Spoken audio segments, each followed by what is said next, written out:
Simon Kinberg's directorial debut, Dark Phoenix, apparently the final X-Men movie to be released in the Fox timeline that was set up in 2000.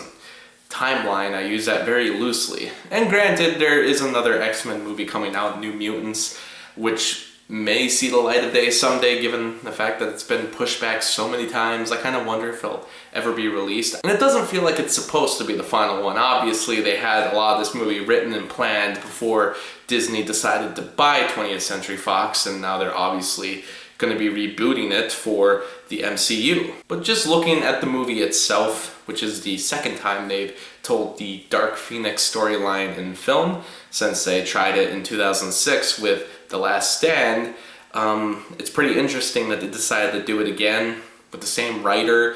This time he's also directing. And I'm not going to be going after Simon Kinberg too much because he's written some good movies, he's written some bad ones. And as a debut movie, you know, it's... I don't know. It's kind of a weird movie because it does some things better than The Last Stand.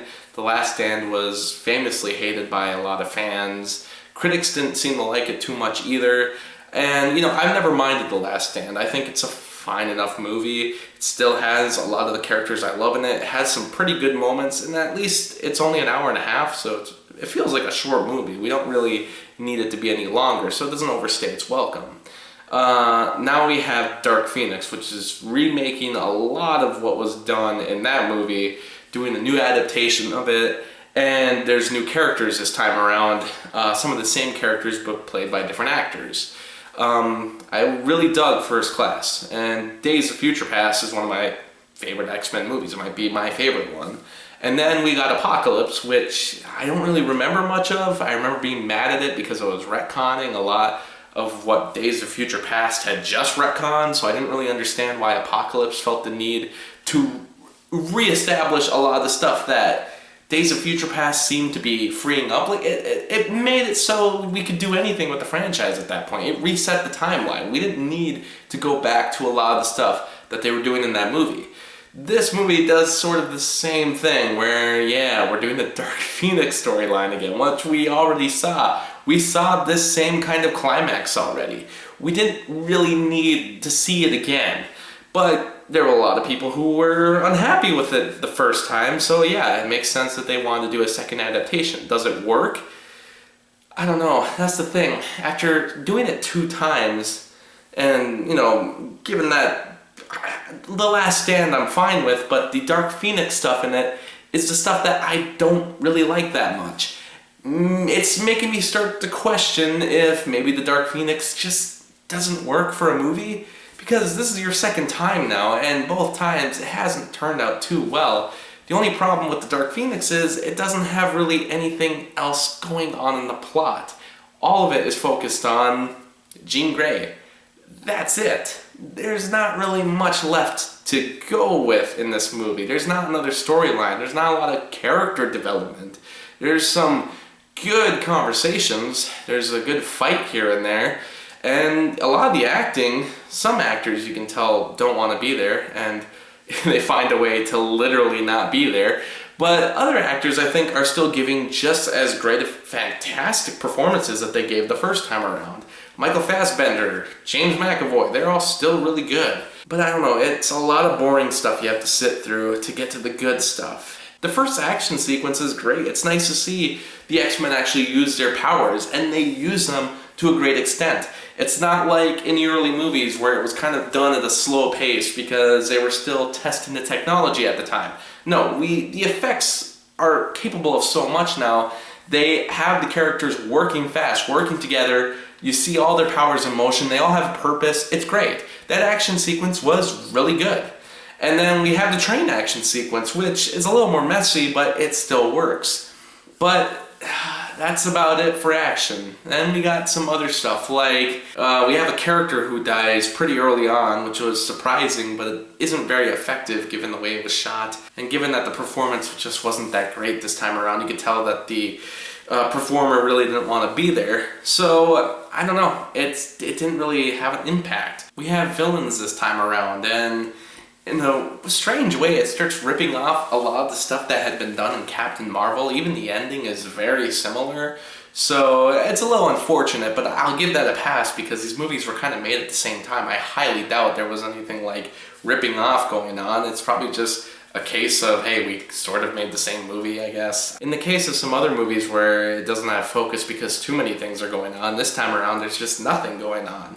You can only have a movie go on for so long focused on one character who isn't really that interesting. And it's not because the character's not meant to be interesting. I mean, everything that's set up for them makes it so they should have an interesting backstory. They should be a compelling character. But a lot of the motivations just don't work for me. And that's kind of the same issue I had the first time around. Except the first time around they did in The Last Stand, I think it made more sense because the character died and was resurrected. When the character was resurrected, I could understand why that person was somewhat different. This time, it's not really a resurrection. It's more that someone gets this power. They're still the same character, but then they do evil stuff. But then we're supposed to accept that that evil stuff they were doing was being influenced by another person, even though that other person didn't show up until later in the movie. And we're also supposed to accept that, oh, she's doing these things, but she's not meaning to, which I kind of get. But the reason I have a problem with storylines like this is that most of the time the character does things that are pretty irredeemable. This person kills people and attacks people, and then by the end we're supposed to accept that that wasn't her doing it. But the movie doesn't really build it that way. That's where I think the mishap happened. And yeah, it happened in The Last Stand also, but like I said, that was at least a resurrection. We could at least understand that that character really wasn't the same person.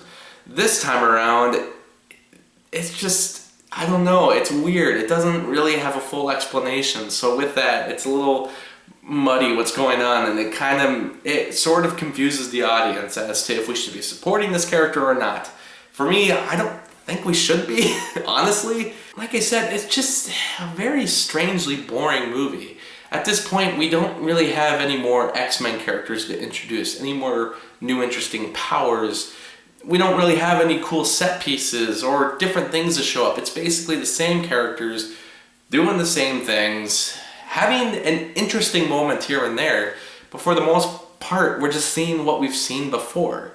And with that, it's not that it's just old, but it's also that it's just uninteresting. They don't do anything new with the old stuff. They don't even try to evolve anything. The characters pretty much go nowhere. The only thing I can really give this movie is that, yeah, it's kind of nice to see that some of the characters do things that they don't normally do. Some people will probably argue that's out of character for some of the characters and their motives, but for me, I at least like seeing the characters do things that aren't typically done. Because, for instance, Xavier up to this point has been just a perfect wise man. It's kind of nice to see him sort of have a mistake here and there, not work everything out from the beginning. But that doesn't really drive the movie further. It's not like we see more development with him there. I think this movie was trying to be a compelling piece about fighting with your inner emotions, but once again, I gotta say, it just doesn't really pan out the way I think they were hoping. Is it an awful movie? No, because it doesn't really do anything that I would deem offensive or something that would completely go against the mythology of the past movies. It doesn't do anything that I think goes too far. It doesn't do anything that really annoys me or I find completely stupid. For the most part, it's nice to see these actors. I like seeing the X-Men. I like some of the action sequences. So in the meantime, I had to give Dark Phoenix 2 out of 5 stars. If you're hoping to see a good movie this weekend, I mean, go see something fun like Godzilla. Endgame is still out. Go see that. It's great. I've seen it many times. I honestly would rather be seeing that again. Because, I don't know, I'm just feeling empty at this point. I liked The Last Stand more than this movie, but do I find this one or Apocalypse to be worse? Because for me, Apocalypse was kind of the worst X-Men movie.